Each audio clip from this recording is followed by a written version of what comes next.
guys. Ήθελα να σας πω κάτι. Λοιπόν, φοράω το κινητό μου. Το κινητό αυτό το έχω πολλά χρόνια, εντάξει. Και χθες είχα πάει στην ταβέρνα, με κάτι φίλους από την Άξο και πήγα. Εκεί πέρα μου, μου έπεσε, κοιτάξτε τι έγινε. Βλέπετε αυτό εδώ.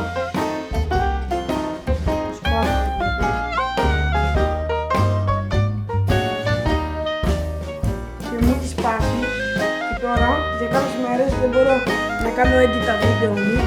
Ας πούμε, δεν μπορώ να τα κάνω edit γιατί το κινητό μου τα κάνω. Έχω κατεβάσει μια εφαρμογή που το κάνω edit. Τα κάνω edit από το υπολογιστή μου, αλλά δεν μπορώ γιατί θα φύγω το Άξο και δεν έχω τον υπολογιστή μου. Και έχω το κινητό μου, μπορούσα να κάνω edit, αλλά βλέπετε μου σπάσε. Και μου χάλασε. Και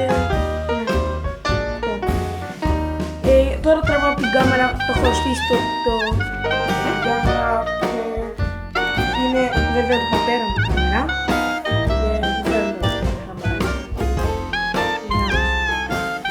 Αυτό ήθελα να σας πω.